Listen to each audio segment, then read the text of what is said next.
While Nintendo was dominating with the Nintendo Entertainment System, along with their biggest seller Mario, other companies wanted to replicate that success but couldn't reach it. This included Sega, who not only made a new mascot by the name of Alex Kidd, they also launched with their newest system, the Master System. But it just couldn't reach the success Nintendo was making. With Nintendo releasing new franchises, Sega seemed to be falling behind, with a lack of memorable games and not as big of a push as they were giving the Master System. But in 1990 they made a new console, the Mega Drive, or what Americans would call it, the Sega Genesis. And they also wanted to make a new character that would make the system sell. Ideas were spreading around, ideas of a dog, a rabbit, an armadillo, and someone must have been high enough to come up with a Roosevelt-looking character with a huge mustache and pajamas. But two men by the name of Naoto Ashima and Yuji Naka suggested a fast blue hedgehog. Everyone loved the idea, and a year later, they replaced Alex Kidd with Sonic the Hedgehog. The yellow designs wouldn't go unused, however. As the armadillo would later become Mighty the Armadillo, one of Sonic's friends, the rabbit concept would become their own game in the form of Ristar, and the Roosevelt character became Sonic's nemesis, Dr. Ivo Eggman Robotnik. Oh, Ashima made Eggman as well. Well, then again, if you had the idea of these characters, you'd be high up your chair too. Okay, kidding aside, it did pay off, as the game would not only boost the Genesis into popularity in 1991, the character would be involved in the biggest rivalry in the industry. Crazy commercials saying how the Genesis was faster, Sonic was faster, and with that popularity, you had to keep the success going. Sega became their biggest franchise and they were determined to keep going with them, enough to make 5 of the Hedgehog's biggest games. Though I'll only talk about the 4 main titles on the Mega Collection. Sonic CD will have its time. Alright, let's start with the original, the one that started it all, Sonic the Hedgehog. The game that made the fastest thing alive so popular is surprisingly pretty slow. Its acceleration is unbearably sluggish and its jumps and spin are kinda stiff as a result. The zones Sonic goes through have a lot of personality, with the cool aesthetics and multiple routes which make replaying levels a blast, and would also be a staple for Sonic's future 2D games. And another staple for most of Sonic's career, the amazing music. Admittedly, the music isn't as catchy as later games in the series, but who doesn't know Green Hill Zone and the boss music? But my favorite is definitely Spring Yard Zone. Bouncing off all the springs is so exhilarating and the music is just awesome. But I'd also recommend listening to T-Lo's version.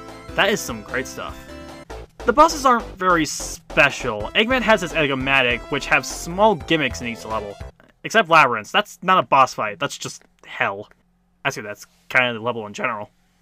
Though the levels are fun to go through, there are a couple of problems with a lot of them. Levels like Marble Zone and Labyrinth are pretty slow and kind of ridiculous. Just look at Labyrinth. Sonic himself is just way too close to the screen, making cheap shots and traps hard to predict. Luckily there are a ton of rings. Collecting them lets Sonic protect himself from getting hit as long as he has at least one.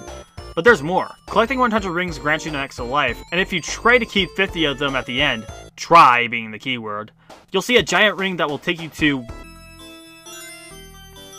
If you weren't convinced that Oshima and Sonic Team were high yet, I'll be surprised if you weren't now. Well, it's like one of those ball puzzles where you have to guide the ball, in this case, Sonic, to the center of the arena. You can jump and move slightly to get to the goal, but the stage will move along on its own. And it's kind of frustrating. First off, you have to avoid the goal spheres that will instantly teleport you out of the stage. Second, there are reverse tiles and tiles that will change the rotation speed. There will be times where you hit them at the worst moments, especially when you get to the center, where you have to destroy enough crystals to get to the Chaos Emerald. Not very fun when the maze is at its max speed, and you have to wait a full rotation to get to the rest, fall to the edge, and have to repeat the process over and over and over again. But you know what? It's not really worth it. All these things do is create flowers. Flowers. What would later become the source of unlimited power, the ability to turn thoughts into frickin' power, grows flowers. Beautiful. Honestly, I didn't really bother. I beat it, I completed it before, I don't want to see moving whatever these things are. And really, it isn't necessary to beat the game. You can go through Scrap Brain, Recolored Hell, and the anticlimactic boss fight, and beat Dr. Robotnik once and for all. Oh, don't you dare laugh at me, asshole. Okay, as the game that started it out, it's good enough. Just not something I'll ever go out of my way to play again. So it's a good start, but what about Sonic the Hedgehog 2? The sequel has gotta be a lot better. Holy shit! What the... Oh! Oh, yes! Oh, yeah, this is what I wanted. As you can tell, Sonic 2 is a lot faster than the first game. Yeah, the acceleration still isn't that great, but it's better than before, and even then, you have a new technique to use, the Super Sonic Spin Dash. Yeah, apparently this is the actual spin dash, which I don't know why they call it that. It doesn't really make you dash unless you have some kind of momentum or going down a hill. Anyway, I might not use it as much as I do, but when I do, it's so satisfying. Going from 0 to 60 in a mere second is fantastic, and going down in ball form is the greatest feeling. Like all sequels, it is pretty similar to the first game with some small improvements. But the big differences are the special stages and how to access them. In the first game, you had these checkpoint markers scattered across the level. They come back here, but this time they act as portals if you're holding at least 50 rings. If you go in, you'll be taken to a half pipe. While you're moving, you have to collect enough rings before this section ends. If you collect enough, you'll proceed and collect the emerald. If you don't, you just stop. I don't get why I can't just collect the emerald normally. Especially when you're off by a couple of rings. I'm right there. Just a couple of steps away, and we just stop. That's kinda dumb if you ask me. The special stage in the first game is just obnoxious to navigate. But here it's obnoxious not only for how confusing the half-pipe is made with the fact that you can just move with no actual barrier, but the control here is so loose, making precise movements is frustrating. Though you have a lot of chances if you fail, as every ring will respawn after you leave the half-pipe, and there are a lot of markers scattered around, so you have a lot of chances. But what do you get if you get all the emeralds? Well, if you beat all 7 stages and grab all 7 Chaos Emeralds, you get a special ability, Super Sonic. And many people really love this ability. You just jump when you hold the 50 rings and you'll be invincible and faster than normal. However, I don't find it all that fun at all. For starters, it drains rings, so when it's done, you are completely vulnerable to all damage unless you find rings, which depending on where you are, you may not be able to find them and will have to risk your life to progress. Second, he's very fast, and since the screen is still too close to the screen, falling off pits and getting crushed will still make you lose a life, since you're not invincible to either, and the fast pace also affects your platforming. Just look at it here in a Metropolis. And the worst thing is, you can't turn it off, meaning you have to wait until your ring count hits 0, but again, you'll be completely vulnerable. So yeah, fun. Totally worth the hell that I went through. And you could avoid getting the 50 rings, but what if I want to grab some extra lives? Or what if there are a multitude of rings in the way? One jump, and you'll go supersonic at an instant, and endure the frustration. Anyway, something I didn't go into too much detail in Sonic 1 were the stages. Some were okay. I liked Green Hill, Spring Yard, and Starlight, and the others just aren't fun. Special mention to Labyrinth Zone. The levels in Sonic 2 are so much better. In fact, I like all of the levels except for 2. Aquatic Ruins, because it's kind of slow, has a ton of water, and leaves that obstruct the view of a lot of the level, meaning cheap hits are guaranteed. The other is Winged Fortress, especially when Super Sonic is activated. Yeah, that's fun. Chemical Plant is a fantastic level, as well as Mystic Cave, but one of my favorite levels in the entire series comes in the form of Casino Night Zone. Amazing music, beautiful aesthetics, and really fun gimmicks. This is a zone I don't mind waiting out the timer for. I may be addicted to gambling, just a bit.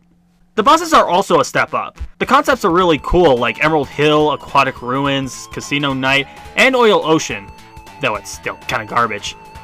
But then you got Chemical Plant, Hilltop, and frick you.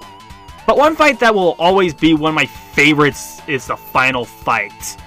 You fight the Silver Sonic robot with no rings, beat him, chase the real fastest thing alive, seriously, look at that acceleration on those dinky little legs, and fight the toughest boss in Sonic history.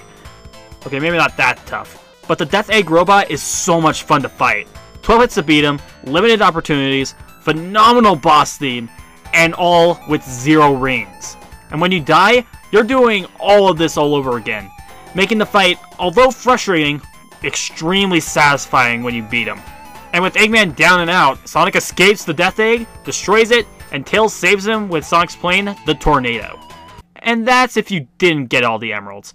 When you do have all of them, Sonic just goes super and tells Tails, "Frick you, Tails, I don't need your help." Little prick. So, outside of the frustrating special stages, Sonic 2 is easily the best game in the trilogy. Great levels, awesome music, and Tails. Oh, I didn't really talk about him all too much, did I? Yeah, he's Sonic's best friend. His gimmick is using his two tails to fly, though it's only used to catch up. You can also play as him if you want, but it's not like you're going to be using those tails. He's a Sonic clone and nothing else. Really? That's all. It's a fantastic game and certainly one of my favorite games, period. Yeah, that's pretty bold, and the sequel, well, technically sequels, has some pretty big shoes to fill. Oh boy, let's begin. Enter Sonic 3 and Knuckles, the duology that was going to be a single game, but because of time constraints, it split into Sonic the Hedgehog 3 and released as Sonic and Knuckles several months later. Combining the games make a total of 14 zones compared to the 6 in the first game and 9 in the second. And I'm not gonna lie, it's kinda like the first game. Half the levels I can really like, and sadly I have to say the same for the music. Though I will say, even for the unmemorable pieces, I'll admit they're really good tracks, but the ones I do remember are some of the best in the series. I don't really like Hydrocity or Flying Battery, but damn it, the music for both is amazing. Carnival Night and Lava Wreath are also really great, and the final boss music for Sonic 3 is pretty good. And the levels themselves, well, I have to say Sonic 2 did them better. Sonic 2 had more imaginative levels, like Oil Ocean, Chemical Plant, Hilltop, and Mystic Cave. Sonic 3 has a lot of uninteresting levels like Ice Cap, Hydrocity, Sandopolis, and Launch Base, and as you can tell, I don't really like any of them. Not only are they uninteresting levels, they're just not fun. Their level design is also a lot to be desired. Like this part in Ice Cap, I spent 5 minutes trying to get through here. Same with Sandopolis. These things don't help either. But there are very fun levels in here, like I said. I did enjoy Angel Island and Carnival Night, even though it wasn't as exciting as Casino Night and 2. And Lava Wreath and Sky Sanctuary are the best in the game, in my opinion. The others are fine. I have no ill will towards the Death Egg Zone, even though it went for a little too long. Same with Flying Battery and Hidden Palace. Actually, my biggest complaint about the games is that the levels seem to take a bit too long. In fact, I can recall 3 separate occasions I saw the time up screen. That's never happened in Sonic 1 or 2. Look at these times! I should not spend 8 minutes on one act. That's ridiculous. I'm sure skilled players can do it faster, but this is dumb. Luckily you start at the last marker with restarted time when you time out too, otherwise I'd lose my mind. The bosses, like the other 2 games, are also kind of hit and miss. Oh, and there are also mini-bosses too, and again, they're hit and miss.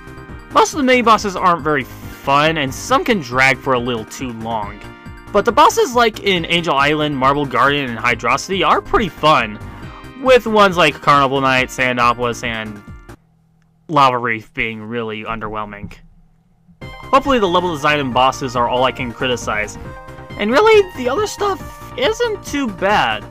Sonic's movement is very smooth like he was in Sonic 2, but he also has a new technique called the Insta-Shield, which admittedly saved me in certain situations. There are also new types of shields. I guess this is the best way to segue to this, but in Sonic 1 and 2 there were monitors scattered across the levels. You had ring boxes, which contain 10 rings of pop, Sonic boxes, which contain an extra life, invincibility boxes, which explains itself, speed up boxes, which also explains itself, and the shield, which gives you an extra hit and makes getting all the emeralds less of a pain in the ass, though not by much.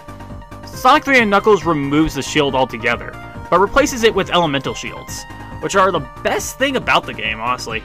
You have the bubble shield, which allows you to breathe underwater and do a ground pound by hitting the jump button again. The fire shield, which makes Sonic fireproof and makes a mad dash when in midair, but it also disappears in water, so be cautious. And the electric shield, which jogs in rings, making him for a wonderful life grinder, and lets Sonic do a jello jump. But if it hits the water, it disappears. Seriously, I should be a water hazard! Oh well, kidding aside, I love the electric shield, and I'm glad it comes back in later games. You also have 2 other playable characters in these games. Tails returns and he can actually fly for once. Unfortunately, I couldn't figure out how to play as him. it's not really all that important. Just look at him, he doesn't even want to be here. But the newcomer here is the titular Knuckles the Echidna. Now it's story time. So, unlike the last two games, Sonic 3 and Knuckles tries its hand in some storytelling. Sonic and Tails head over to a floating island with all the Chaos Emeralds, assuming we got them in the last game. Sonic goes supersonic for some bizarre reason and runs into Knuckles, knocks the emeralds out of Sonic. Whoa, that's actually pretty strong. Takes the emeralds, chuckles, and suddenly leaves. What a dick. You meet him several times during your adventures, and it's revealed that he was tricked by Eggman to take down Sonic, because Eggman said that Sonic would take the Master Emerald, the giant Chaos Emerald that Knuckles is guarding. How you know is, at the end of the Hidden Palace, there is a mural about an Eggman-like figure and a golden hedgehog figure going for the Master Emerald. Considering it wasn't very clear, Knuckles being convinced that Eggman was the good guy is justified. And when Eggman actually takes the emerald, Knuckles tries to take him down, but fails. Then he helps Sonic to chase him down and take back the emeralds. Sonic has a chase with the big bad Mecha Sonic that actually gives us reimagined Eggomatic fights from Green Hill, which the electric shield kind of breaks in half. And the Metropolis. This is just sad. I had a ton of trouble with this boss in Metropolis, and here comes this guy like, I'll just stay here and take it. For the third time, he tries to beat us on his own, but we take him down, chase down Eggman in the Death Egg, fight Hell 9000, and see Eggman's whatever this is. Seriously, this is just as sad as Lava Reef. We go into space while in super form, and oh shit! Ow! Stop it! Damn it! What the hell? Quit! Quit it! I say quit it! Okay, there you go. You're done. Oh, frickin' hell. Okay, get all these rings. It's been a minute. I haven't seen them yet. Well, I can stock up, I guess. Oh, wait. Why did I have this dash? Wait, I have to dash into him? Well, that's not very obvious. Alright, I'll stay down and give me the emerald. That's pretty much what Sonic does. Knuckles starts his adventure in Sonic and Knuckles, obviously, where he gets assaulted by an egg robo. In fact, pretty much every Eggman fight is replaced with the egg robo when you play as Knuckles. But really, what's so great about this egg robo? He faces the same things as Sonic pretty much, until he reaches the Hidden Palace, which leads him to a portal to Sky Sanctuary, where he is taken by the egg robo to be killed off by Mecha Sonic. How gruesome. Knuckles escapes. As awesome as he is, the egg robo dies, Knuckles defeats Mecha Sonic, but it escapes to the Master Emerald and becomes super. This fight is kinda tedious, by the way, but Knuckles beats him once and for all and takes what is rightfully his. Okay, about Knuckles himself. Well, he isn't as fast as Sonic, but he has the ability to glide, climb walls, and destroy obstacles that Sonic and Tails can't. Unfortunately, him and Tails don't have the ability to use elemental shields or go to special stages, which sucks for the shields, but if I don't have to worry about emeralds, thank Lord. Speaking of, the special stages, okay, they're just as bad as Sonic 2. The objective is not to collect rings at a certain amount of time, but to remove every blue sphere on the map. Sounds easy? Well, you can't touch the red spheres that appear on the stage. These white spheres knock you back. Blue spheres will turn into red, meaning one slip will possibly kick you out. And you speed up at a certain point, which can screw up your mobility just a bit. I have never beaten this stage, and while I was close at points, the control has screwed me over several times. And even then, it's just not fun to walk around. It's just an open space with spheres, and you walk comparatively slower than you do in the actual game. Though, really, that was the same problem with the other two stages. Just screw all these special stages. I would have rather had the Sonic 3 stages, but as a timed maze, I would have had a race with an Eggman robot. Or you know what? Remove the special stages altogether and find them around in various stages. Just not these. Luckily, a cheat code exists for Sonic 2, and you can pick Doomsday Zone and just not bother with them altogether.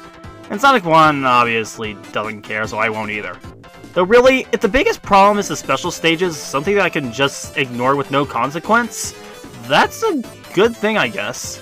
I know other people like the Sonic 2 special stages, or the Sonic 3 special stages, but I'd rather ignore them, run around the levels, listen to some kick-ass music, and these games do that. Sonic the Hedgehog has aged a bit, and I'm probably not going to go back to this one a whole lot.